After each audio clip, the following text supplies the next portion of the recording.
사랑의 아버지 하나님 감사합니다. 오늘도 제가 예수 그리스도 십자가 복음을 들고 이 자리에 섰습니다.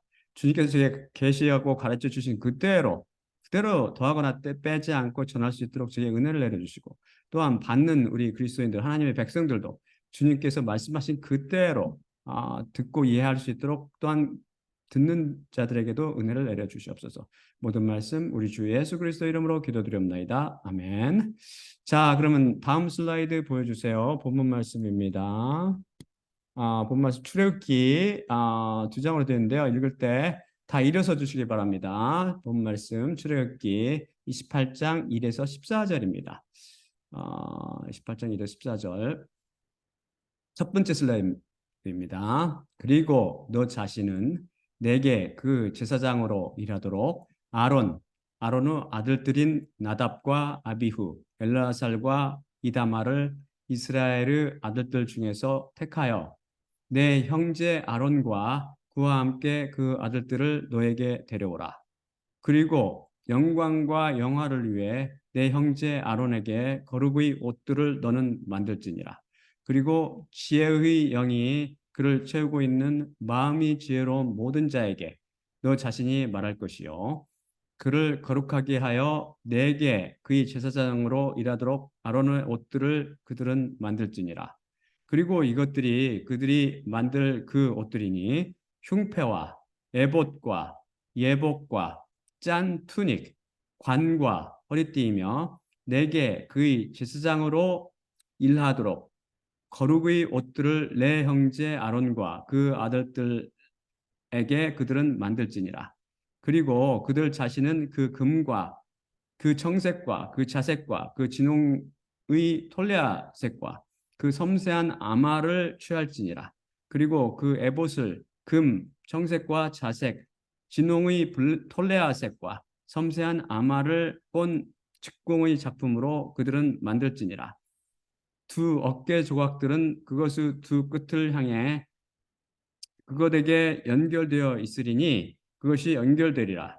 그리고 그것의 위에 있으며 그것의 덮어대는 것. 두 번째 슬라이드 보여주세요. 다음 슬라이드입니다. 허리띠는 그로부터 말미암은 그 작품처럼 금, 청색과 자색과 진홍의 톨레아색과 꼰 섬세한 아마로 될지니라.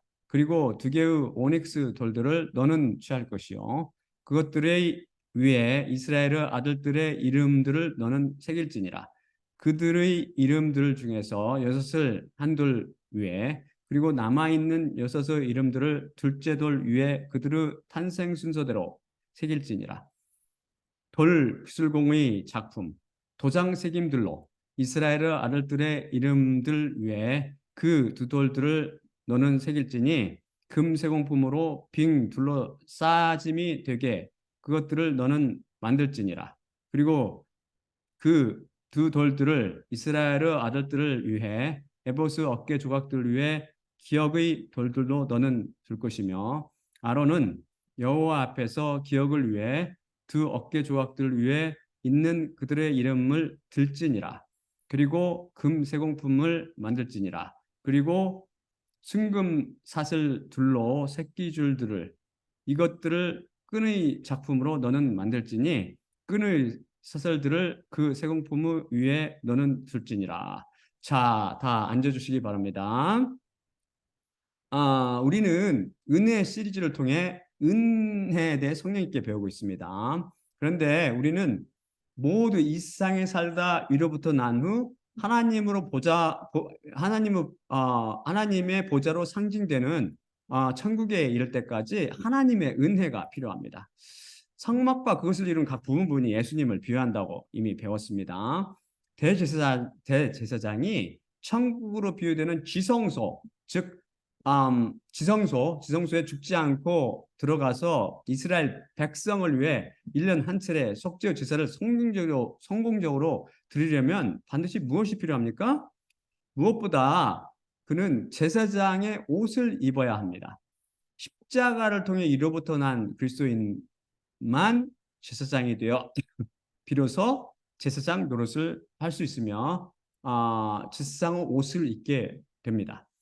방금 읽은 본문 출애굽기 구절들을 크고 작게 모든 번역 성경들이 오역했습니다. 자, 같이 살펴보면 제사장의 옷에 감춰진 비밀을 풀어봅시다. 하나님께서는 먼저 제사장으로 일하도록 이스라엘 아들 중에서 몇을 선택하십니다. 바로 제사장은 레이족인 선택된 부류요 왕족 제사장이며 거룩한 민족이고 취득에 이른 백성인 그리스도인들을 비유한다고 지난 시간 베드로 2장 9절 통해 배웠으며 전에도 수차례 이미 살펴봤습니다. 하나님께서는 그 다음 모세에게 뭐라고 말씀하시냐면 그리고 영광과 영화를 위해 내 형제 아론에게 거룩의 옷들을 너는 만들지니라 라고 명령하십니다. 이 말씀을 축자적으로 그대로 이해하면 아론으로 비유되는 지사장이 거룩의 옷들을 만들어 입게 되면 영광과 영화를 갖게 된다는 것입니다. 왜 그럴까요? 다음 슬라이드 보여주세요. 다음 슬라이드 볼까요? 이사야 59장 6절입니다. 옷이 비유하는 바가 무엇일까요? 거미줄들은 옷이 되지 않을 것이며 그들의 행위들로 그들 자신을 가릴 수 없으리라. 그들의 행위들은 불의의 행위들이요 폭력의 행동이 그들의 손들 안에 있느니라. 옷은 행위요 의의를 나타낸다고 여러 차례 배웠었죠. 따라서 이 옷들을 입게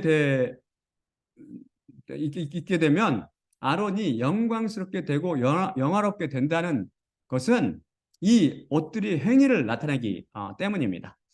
제가 출애굽기 본문 말씀에서 작품이라고 번역한 단어는 히브리어 마세인데요. 이것의 뜻은 뭐냐면 첫째가 deed나 action, 즉 행위나 행동이라는 뜻이 있고 두 번째가 that which is brought into being by deed or action으로 행위나 행동의 결과로 발생한 것, 즉 product나 produce, work로서 생산물이나 제품 혹은 작품의 뜻을 갖습니다. 그래서 제가 작품이라고 번역했지만 그 속에는 행위라는 영적 의미가 내포되어 있는 것이죠. 옷은 행위를 나타내며 이것을 이루는 부분을 하나님께서는 일부러 작품의 뜻도 있지만 행위의 뜻을 내포하는 마세라는 단어를 쓰셨습니다. septuaginta는 이 단어를 에르곤이라는 헬라어로 번역했습니다. 이 헬라어 단어는 정확히 그 마세라는 히브리어 단어와 짝이 돼요.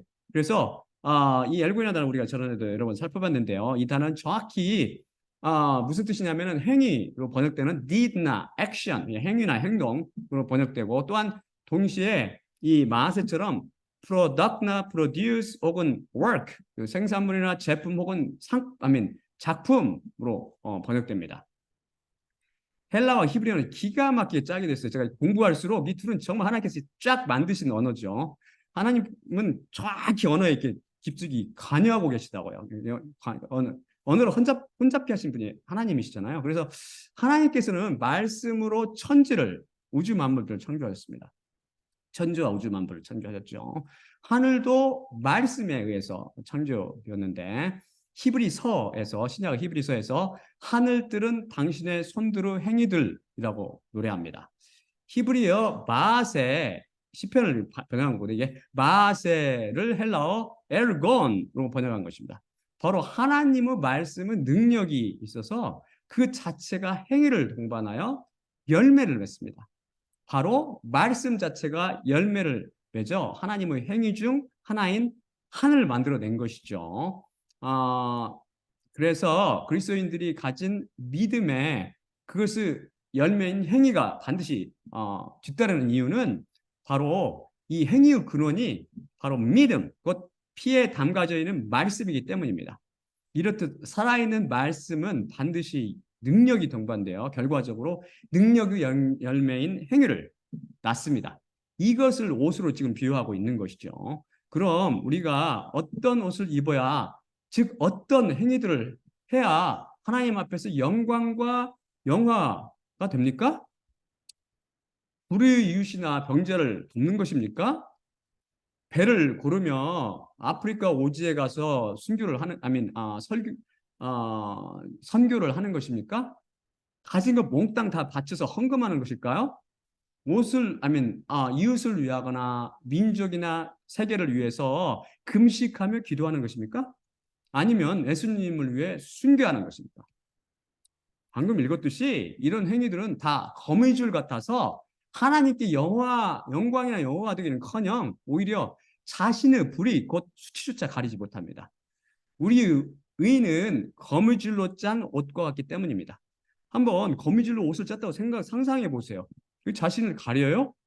이렇게 수고하다가 이런 식으로 수고하다가 거미줄로 자기 옷을 짜다가 음부로 마감한 종교인들이 술을 세지 못하죠. 지금도 계속 음부로. 음부는 그 한이 없다고 proverb 그러니까 잠언에서 말하고 있죠. 이렇게 음부로 마감한 종교인들이 술을 세지 못합니다. 우리의 모든 행위는 불의의 행위들이고 또한 폭력의 행동이 우리들의 손 안에 가득합니다. 그럼 누군가가 저는 절대 폭력을 쓰지 않습니다. 제가 어찌 야만인들처럼 폭력을 쓰겠습니까?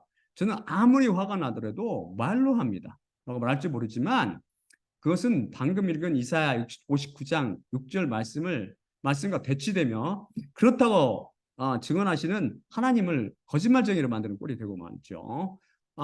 여러분 혹시 누군가를 미워해 보셨습니까? 저는 수시로 남을 미워하는 경험을 하며 살아갑니다. 하지만 이로부터 나지 않은 사람들과의 차이는 제 안에 계신 성령님으로 인해서 그 미움의 감정이 오래 지속하지 않으며 또한 이 미움의 감정이 저를 주도하지 못합니다. 아무튼 미워하다라는 것을 영어 단어는 뭐죠? hate이죠, hate. hate인데 영어 원어민들 앞에서 이 단어를 쓰는 것을 자제하시기 바랍니다. 이 단어는 어떤 뜻이냐면 주먹을 불끈 쥐고 싸우자고 덤벼드는 그런 뉘앙스가 들어있기 때문이죠. 차라리 dislike, I don't like 이런 식으로 표현하세요. 그렇기 때문에 그래서 누군가가 저는 그 누구 피도 흘린 적이 없는데요? 라고 말한다면 자신을 그렇게 말하면서 자신을 변호한다면 다음 구절을 어떻게 해석하겠습니까? 많은 사람들이 그렇죠. 특히 믿음이 없는 사람이라든지 종교인들이라든지 믿음 없는 사람들이 그런 사람들이 그렇게 말하는데 다음 슬라이드 보세요. 요한일서 3장 15절입니다. 그의 형제를 미워하는 그 모든 자는 살인자니 살인자마다 그 안에 머물고 있는 영생을 갖고 있지 않는 줄을 너희는 알고 있노라. 정확히 형제를 미워하는 것이 형제를 미워하는 그 모든 자가 살인자라고 성경 말씀이 분명히 증언합니다. 피를 흘리지 않고 살인을 할 수 있습니까? 교살요? 목줄로 죽이는 교살? 목을 졸라도 목줄에 따라서 모세혈관이 쫙쫙 터져서 피가 나오죠. 눈에 잘 안 보일 따름이죠. 독극물에 의한 살인도 마찬가지죠. 모든 살인은 피를 불러옵니다. 그런데 하나님 보시기에 형제를 미워하는 것은 살인입니다. 하나님께서 분명히 그냥 살인이다라고 말씀하시면 그 살인인 거예요. 미움을 살인으로 판단하시는 하나님 앞에 자신이 억울하다고 생각하는 사람이 있을지 모르지만 하나님은 잣대로 심판하십니다. 왜요? 그분은 너무나 거룩하시고 의로우시며 완전하시기 때문에 우리 눈에는 티끌같이 보이는 그런 작은 죄도 하나님 앞에서는 태산처럼 크게 보이시는 것이죠. 선과 악도 제대로 분별 못하는 그 악한 인간의 입장에서 착각하며 살지 마십시오. 나중에 낭패 봅니다. 나는 의롭고 착하게 살았어. 나는 바람도 안 피웠고 사람도 죽이지 않았고 이러다가 죽어보면 너는 살인죄도 졌고 간음죄도 졌고 쫙 나오는 거죠. 이사야 다음 슬라이드 볼까요? 이사야 64장 6절입니다. 우리 모두는 부정한 것이 되었으며 우리의 모든 의인은 월경한 옷 같았고 우리 모두는 잎사귀같이 시들었으니 우리의 불의들이 바람같이 우리를 쓸어갔나이다. 확실히 이해가 가시죠? 우리 모든 곧 모든 행위들이 월경한 옷같이 부정하다는 것입니다. 따라서 여기서 하나님께서 모세에게 만들라고 명령하신 옷들은 인간의 때가 전혀 묻지 않은 옷들입니다. 그 옷들의 정체가 과연 무엇일까요? 다음 슬라이드 보여주세요. 갈라디아서 3장 23에서 27절입니다. 그러나 믿음이 오기 전에 우리는 계시될 믿음의 때까지 갇혀 있었으며 율법 아래 감찰되고 있었고, 그래서 율법이 그리스도께 이르게 하는 우리의 길잡이 노예가 되었으니 우리가 믿음으로 의롭게 되기 위해서이나 믿음이 온 후에는 우리가 더 이상 길잡이 노예 아래에 있지 아니하니라. 그리스도 예수 안에 있는 믿음을 통해 우리는 모두 하나님의 아들들이기 때문이니 그리스도 안으로 세례받은 너희는 모두 그리스도를 옷 입었느니라. 거기에는 유대인도 헬라인도 노예도 자유인도 남자와 여자도 없으니 너희 모두가 그리스도 예수 안에서 하나이기 때문이라. 그런데 만일 너희가 그리스도의 것이라면 너희는 아브라함의 씨이고 약속을 따라 상속자들이니라. 이게 해답이 나왔죠. 성경 말씀은 구구절절 예수 그리스도 피로 기록되었으며 예수 그리스도와 십자가에 대한 증언이라고 제가 항상 누차 말씀드리죠. 십자가 복음에 익숙하신 분들은 벌써 이 해답을 아셨을 것입니다. 여러 번 살펴봤으니까요. 제가 무슨 문제를 대면 예수님은 맞는다고 어떻게 말하더라고요. 해답을 말씀드리면 여기서 모세에게 만들라고 명령하신 옷들은 다 예수님을 비유하고 있습니다. 하나님께서는 계속해서 그리고 지혜의 영이 그를 채우고 있는 마음이 지혜로운 모든 사람에게 너 자신이 말할 것이요 그를 거룩하게 하여 내게 그의 제사장으로 일하도록 아론의 옷들을 그들은 만들지니라고 말씀하십니다. 지혜의 영이 그를 채우고 있는 마음이 지혜로운 모든 자에서 지혜의 영이란 바로 성령님을 상징합니다. 지칭합니다.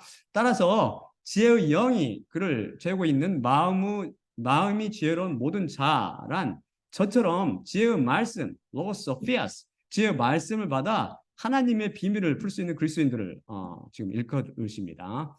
아론을 거룩하게 하여 하나님의 제사장으로 일하도록 지혜의 영이 충만한 지혜로운 모든 자가 아론을 위해 옷을 만들었듯이 바로 지금 제가 여러분을 거룩하게 하여 하나님의 제사장으로 일할 수 있도록 십자가 복음을 통해서 옷을 만들어 드리고 있는 것입니다. 이해 가시나요? 출애굽기 28장 3절의 하반부인 그를 거룩하게 하여 내게 그의 제사장으로 일하도록 아론의 옷들을 그들은 만들지니라를 모든 번역 성경들이 오용했죠. 자기 이성과 감성에 의지하여서 레하하노 리, 즉 내게 그 제사장으로란 구가 이 본문 말씀에만 해도 3번 등장해요. 제가 오늘 번역한 거기에 타오역이었어요. 타오역. 그 제사장이란 뜻의 하하노인데 그래서 그 노가 오 마지막에 그라는 그 인칭 전미사 3인칭 인칭 전미사를 다 무시하고 그냥 번역해버렸어요. 빼먹고 이게 무엇을 뜻하는지 모르니까 이것이 핵심인데도 말입니다. 그래서 이걸 종교를 제가 누차 말씀드리지만 종교를 통해서 곧 철학을 통해서는 절대 성경도 예수님도 찾지도 못하고 이해하지도 못하는 것입니다. 그런 사람들 배우면 뭐예요? 이게 장님이 장님을 인도하는 것이니까 다 구덩이에 빠져서 음부로 마감하게 되는 거죠. 안타깝지만 그들은 성경 전체와 구절 하나하나가 바로 우리의 여호와 하나님 예수 그리스도에 대한 증언이라는 진리를 모릅니다. 그렇기 때문에 못 찾는 거예요. 봐도 안 보이는 거라고요. 그냥 무시해버린다고 자기 말대로. 얼마나 두려운 죄인지도 모르고. 사실 여기서 그러한 예수님을 가리킵니다. 여러분의 예상했던 대로. 예수님, 여호와 하나님께서 내게 그의 제사장으로 일하도록 이라고 말씀하신 이유는 바로 레이니어 제사장인 우리 모든 그리스도인들은 사실 다 예수님의 제사장들이기 때문입니다. 더 정확히 표현하여 우리는 하나님의 제사장들이요 또한 예수님의 제사장들입니다. 이를 증언한 많은 구절들이 있지만 그중 한 구절만 뽑았습니다. 다음 슬라이드 보여주세요. 요한계시록 20장 6절입니다. 첫째 부활에 몫을 가진 이는 복이 있고 거룩하니 그들 위에 둘째 사망이 권위를 갖고 있지 못하며 오히려 하나님과 그리스도의 지체장들이 될 것이요 그들이 그분과 함께 그 천년을 다스릴 것이라. 첫째 부활이 무엇이며 그 누가 참여한다고 그랬죠? 제 44강을 다시 한번 잘 들어보시기 바랍니다. 여기 하나님과 그리스도 지체장들이라고 분명히 장차 첫 부활에 참여하는 그리스도인들은 하나님의 지체장도 되고 그리스도 지체장도 될 것이라고 지금 증언하고 있잖아요. 마치 출애굽기를 통해 하나님께서 하신 내게 그 제사장으로 일하도록 이라는 말씀이 떠오릅니다. 그런데 이분 둘은 한 여호와로 하나이십니다. 하나님, 예수님, 예수 그리스도 하나라고요. 그래서 요한계시록 20장 6절은 그들이 그분들과 함께 그 천년을 다스릴 것이라 라며 그분들이라고 복수 인칭되면서 쓰지 않고 지금 분명히 두 분이 나왔잖아요. 하나님과 예수님, 그리스도 두 분이 나왔으면 그분들이라고 해야 될 텐데 그분 아우트 단수 인칭 대명사로 딱 나왔죠. 그러니까 라면 그러니까 뭐라고 했냐면 그들이 그분과 함께 그 천년을 다스릴 것이며 라고 그분이라는 단수 인칭 대명사를 쓰고 있습니다. 여호와 하나님과 예수님은 하나시기 때문이죠. 한 여호와시라고요. 모든 것이 명확하죠. 참고로 그 천년 제가 일부러 그라는 정관사를 살려서 그 천년이라고 번역한 이유는 빛이신 예수님께서 지상강림으로 쫙 빛이 내려오면 어때요? 어둠이 싹 사라지죠. 그러면 세상이 멸망합니다. 그 다음에 새하늘과 새 땅이 오기 전 그때까지 그 천년을 한정하여 가리킵니다. 그래서 정관사 그거를 제가 번역해서 굳이 살려서 번역한 거죠. 그럼 지혜의 영이 그를 채우고 있는 마음이 지혜로운 모든 자, 즉 지혜의 말씀을 받은 자는 어떤 옷을 짓습니까? 하나님께서는 이것들이 그들이 만들 그 옷들이니 흉패와 에봇과 예복과 짠 투닉, 관과 허리띠이며 내게 그의 지상으로 일하도록 거룩의 옷들을 내 형제 아론과 그 아들들에게 그들은 만들지니라 라고 명령하십니다. 튜닉은 뭐냐면 제가 투닉이라고 했는데 투닉이라고 말하고 튜닉이라고 발음하는데 아무튼 투닉이라고 제가 쓴 그 옷은 뭐냐면 고대 이스라엘이라든지 로마 그리스에서 제사장이라든지 군인들이 입던 그 옷이 헐렁한 윗옷을 일컫습니다. 이것을 비롯한 모든 옷들 하나하나가 다 예수님을 비유할까요? 한번 살펴봅시다. 그 옷들을 만드는 재료를 하나님께서 말씀하십니다. 그들이 무엇이었죠? 그것은 그 금과 그 청색과 그 자색과 그 진홍의 톨레아색과 그 섬세한 아마를 취할지니라. 첫째 재료가 금입니다. 금은 예수님의 신성, 곧 거룩과 존귀, 사랑과 의와 완전함 등등 예수님의 성품을 의미하며 그래서 성막은 많은 성구들이 나무에 금을 입히거나 금덩어리로 되어 있다고 살펴봤습니다. 영적 의미가 있는 거예요. 하나님의 예수님의 성품, 신성, 거룩과 존귀 아까 살펴본 그런 거. 따라서 금은 예수님을 비유합니다. 금을 가늘게 만들어서 실로 썼던 것이죠. 그래서 금으로 짜인 옷은 하나님의 말씀에는 예수님의 신성인 거룩과 존귀, 사랑과 의와 완전함 등등이 속속들이 배어 있다는 것입니다. 그렇죠. 우리가 성경을 읽어보면 그 속에 하나님의 놀라우신 그런 성품들이 드러나잖아요. 다음이 청색입니다. 청색이란 청색실의 준말인데 이것은 무엇을 비유할까요? 다음 슬라이드 보여주세요. 다음 슬라이드. 출애굽기 24장 9에서 11절입니다. 그리고 모세와 아론, 나답과 아비후와 이스라엘의 장로들 중 70인이 올라갔더라. 그리고 그들이 이스라엘의 하나님을 보았는데 그분의 발밑이 청금석 벽돌의 작품 같았고 하늘 자체처럼 청정함에 이르렀더라. 그리고 이스라엘 아들들의 지도자들을 그분께서 손을 대지 않으셨고 그 하나님을 그들이 보았으며 그들이 먹었고 그들이 마셨더라. 보이세요? 청색, 꼭 파란색은 청금석, 세파이어죠. 사파이어, 여러분 잘 아는 사파이어 색깔. 하늘 색깔로 하나님을 비유합니다. 그들이 그 하나님을, 제가 그를 살려서 하 엘로힘 봤는데, 이 그 하나님은 여러 번 우리가 살펴본 것 같이 예수님을 지칭합니다. 하나님은 보이지 않기 때문에 그분은 영광의 광이시여 그분의 실체의 표현이신 바로 예수님, 곧 그 하나님을 그들을 봤죠. 보면서 그것을 파란색, 청금석, 사파이어, 청금색으로 묘사하고 있습니다.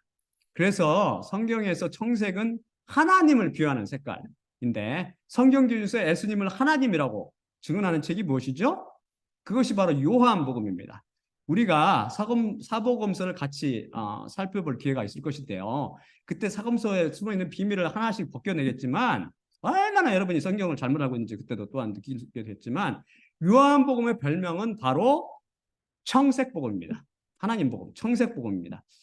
요한복음은 태초에 말씀이 계셨더라. 그리고 말씀이 하나님과 함께 계셨으니 이 말씀이 하나님이시라 로 시작하는데, 예수님을 하나님이라고 증언하고 있습니다. 굳이 예수님을 금이 예수님의 심성을 비유한다는 의미와 청색이 하나님을 비유한다는 것을 차이를 잘 아셔야 합니다. 신성은 하나님의 성격의 성품을 의미한다고 그랬죠. 거룩이라든지 존귀라든지 사랑이나 이런 걸 의미한다는 거고, 하나님, 청색인 하나님은 하나님 자신입니다. 분명히 다르죠. 그럼 자색은요? 자색은 뭘 뜻할까요? 다음 슬라이드 보여줄까요? 마가복음 15장 16에서 18절입니다. 그리고 그 군인들이 그분을 안뜰 안으로 곧 프리토리엄으로 이끌고 나갔고 온 부대를 소집하더라. 그리고 그들이 그분을 자색으로 옷 입히고 그분께 가시로 엮어진 멸관을 얹어 놓았더라. 그리고 그분께 인사하기 시작하였으니 안녕하십니까? 유대인들은 왕이시여. 군인들은 유대인들을 왕이라고 증언하신 예수님을 희롱하기 위해 왕의 도포와 왕의 왕관을 대신해서 자색 옷과 가시 면류관을 씌웁니다. 자색 옷을 입힌 것은 자색이 바로 왕의 색깔, 왕의 옷의 색깔이기 때문입니다. 예수님을 왕이라고 증언하시는 성경이 바로 마태복음입니다. 그래서 마태복음의 별명은 왕의 복음, 곧 자색 복음입니다. 그럼 진홍의 톨레아색은요? 이것은 히브리어 원어는 톨라트 하샤니인데요. 제가 번역했듯이 그대로 그 진홍의 톨라아트라는 뜻입니다. 모든 번역 성경들이 무시하고 번역했죠. 이 단어를 톨라아트를 아예 번역하지 않았어요. 톨라스 원형은 톨레아, 기억나세요? 톨레아. 우리 여러분 살펴보는데 이것은 웜, 지렁이나 회충같이 길다라며 빨갛게 생긴 그런 벌레로서 지옥에서 사람에게 고통을 준다고 제 18강을 비롯해 수차례 살펴봤죠. 그런데 왜 이 진홍의 톨레아색이 청색이나 자색처럼 예수님을 비유하는 것일까요? 먼저 톨레아가 무엇이죠? 다음 슬라이드 볼까요? 시편 22편 6절입니다. 그리고 저는 톨레아요 남자가 아닙니다. 사람의 비난이며 백성에게 멸시당한 아이다. 시편 22편은 한번 읽어보세요. 시편 22편은 예수님께서 십자가 위에서 하신 기도를 다윗의 입을 통해서 성령님께서 미리 예언하신 시편이죠. 놀랍게도 십자가 상황을 소스라치게 정확히 묘사하고 있습니다. 지옥은 인간이 상상할 수 있는 저주 중에서 가장 커다란 저주라고 했죠. 영원히 소망이 없으며 무한대로 고통만 존재하는 형벌의 장소입니다. 이 형벌을 가하는 도구가 뭐냐면 소금 성분을 포함하는 검은 불과 다 살펴봤죠. 이 벌레, 곧 톨레아인데 예수님께서 다윗의 입을 빌려서 스스로를 자신을 톨라아트, 톨레아와 똑같은 뜻을 갖는 톨라아트라고 증언하십니다. 왜 그러셨을까요? 이 톨레아는 바로 저주로 임한 형벌을 나타냅니다. 톨레아가 주는 고통은 상상을 초월할 것입니다. 그런데 예수님께서는 스스로 톨라아트, 되시어서 율법의 저주로 임한 형벌을 자신과 함께 십자가에 못 박으셔 버리셨습니다. 그래서 예수 그리스도 피로 구속함을 받은 우리 그리스도인들은 당신 자신이 톨레아가 되어서 톨라트가 되시어 형벌을 짊어지시고 십자가에서 그것을 제거해 버리신 예수님 덕분에 톨레아에 의한 형벌에서 면제되고 해방되어 버렸습니다. 이것을 은혜라고 부르죠. 우리 그리스도인들도 지옥불과 톨레아의 형벌을 당해야 마땅하지만 우리가 잘나거나 착해서가 아니고 순전히 예수님의 사랑과 대속의 그 고난 덕택에 바로 은혜로 이 형벌을 면제받는 것이죠. 그래서 십자가에서 톨레아가 되신 예수님을 묘사하는 복음이 놀랍게도 바로 마가복음 딱 하나. 근데 오직 마가복음에만 톨레아의 헬라어인 스콜렉스가 등장합니다. 그래서 예수님은 인간의 형체를 입으신 노예로 진홍색 피를 흘리시며 우리 모든 죄를 대속하셨고 속죄하셨습니다. 그래서 진홍색 톨레아의 색인 진홍색은 마가복음의 색깔이며 대속의 피의 색깔이요 노예의 색깔입니다. 그래서 예수님을 노예라고 증언하는 마가복음의 별명은 바로 진홍색 복음, 톨레아 복음입니다. 마지막으로 그럼 섬세한 아마는요. 이것은 흰색입니다. 아마 흰색이잖아요. 흰색. 이 색깔이 무엇을 비유합니까? 흰색을 참고로 그냥 잠깐 여담하자면 우리 배그민족이라요. 흰색을 즐겨 입는 배그민족인데 바로 흰색을 즐겨 입고 그 절기 때마다 흰색을 입는 족속이 뭔지 아세요? 어딘지 아세요? 바로 이스라엘 족속입니다. 이스라엘 민족. 바로 흰색. 하나님께서 그 흰색이 뭔지를 지금 가르쳐 주고 계시는데 왜냐하면 흰색 여러분 이 말씀 아시죠? 결백하다. 나는 결백해. 결백하다는 단어 뜻이 무엇이죠? 깨끗하고 희다라는 뜻입니다. 바로 죄 없는 상태를 흔히 흰색으로 표현합니다. 다음 슬라이드 보여주세요. 이사야 1장 18절입니다. 부디 오라. 그리고 우리가 쟁론해야 한다. 여호와께서 말씀하시리라. 만일 너희 죄들이 진홍색 같다 할지라도 눈처럼 그들이 희게 되리라. 만일 톨레아처럼 그들이 붉을지라도 양털처럼 될 것이다. 그럼 이 흰색과 예수님이 어떤 관계가 있을까요? 다음 슬라이드 보여줄까요? 히브리서 4장 14에서 15절입니다. 그러므로 하늘들을 통과하여 가신 거대한 대제사장 하나님의 아들 예수님을 갖고 있으니 우리가 그 고백을 붙잡도록 하자. 왜냐하면 우리가 우리의 병약함을 동정하지 못하는 대제사장을 갖고 있지 않고 죄가 없으시나 모든 것을 따라 인간과 유사하게 시험을 받으신 대제사장을 갖고 있기 때문이라. 바로 우리처럼 시험 받으셨으나 죄가 없으신 분이 바로 인간의 형체로 내려오신 사람의 아들 예수님입니다. 예수님을 사람의 아들로 증언하는 복음이 무슨 복음이에요? 이게 바로 누가복음입니다.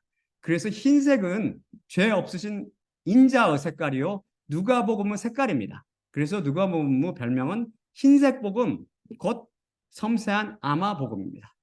따라서 하나님께서 그리고 그들 자신은 그 금과 그 정색과 그 자색과 그 진홍의 벌레색과 그 섬세한 아마를 취할지니라 라고 말씀하신 것은 바로 이 옷이 온전히 사복음서의 색깔이며 예수님을 비유하고 있음을 가르쳐 주십니다. 사복음서는 정확히 예수님께 대한 증언이지 않습니까? 그래서 이들 단어 앞에 정관사 하인 그가 붙어서 이들이 각각 구체적으로 사복음서를 비유함을 가르쳐 줍니다. 사복음서는 바로 말씀이라고 바꿔 말할 수 있으며 말씀은 예수님을 증언하고 있습니다. 말씀으로 곧 피에 담가져 있는 말씀으로 옷을 만들어 우리를 가려야 제사장으로 일할 수 있습니다. 우리가 온전히 예수님으로 만들어진 옷을 입어야 우리의 죄가 가려집니다. 즉 죄가 덮어지니 이것이 은혜이며 옷을 입는 것은 바로 그분의 은혜 안에 들어가는 것입니다.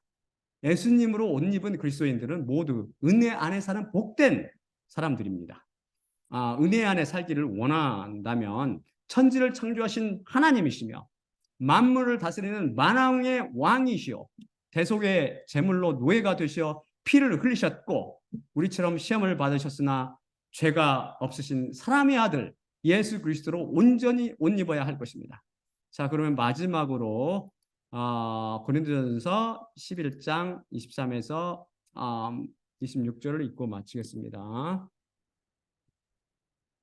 내가 너희에게 전한 것은 주님께 받은 것이니 곧 주 예수님께서 잡히시던 밤에 떡을 취하시고 감사하신 후 떼어 이르시되 이것은 너희를 위하는 내 몸이니 이것을 행하여 나를 기억하라 하시니라.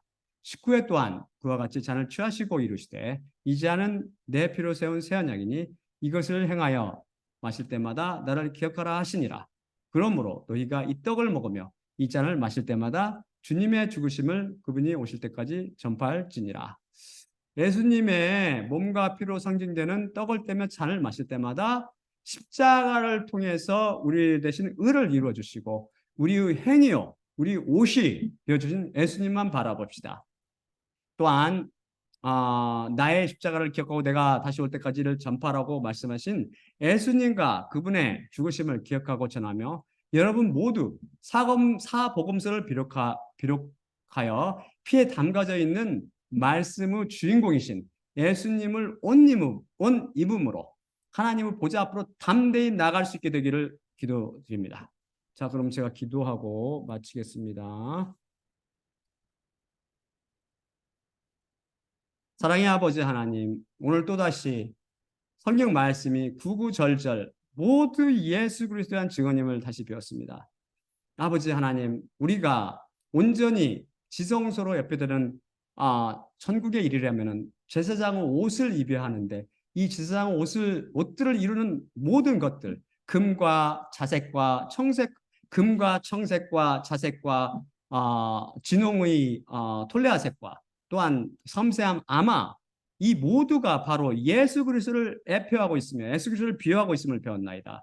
우리가 온전히 이 말씀으로 되신 예수님으로 무장하고 예수님을 옷 입음으로써 하나님께 담대히 그 은혜 안으로 들어가서 하나님께 담대히 나갈 수 있도록 저희들에게 은혜를 내려주시고 이 십자가 복음, 은혜의 복음을 듣는 사람이 이해하고 또한 그 속에서 뿌려진 그 피에 담가질 말씀이 자라서 그를 또한 위로부터 나게 하여서 그들도 또한 하나님 앞에서 제사장으로 일할 수 있도록 은혜를 베풀어 주시옵소서. 모든 말씀 우리 주 예수 그리스도 이름으로 기도드리옵나이다. 아멘. 아멘.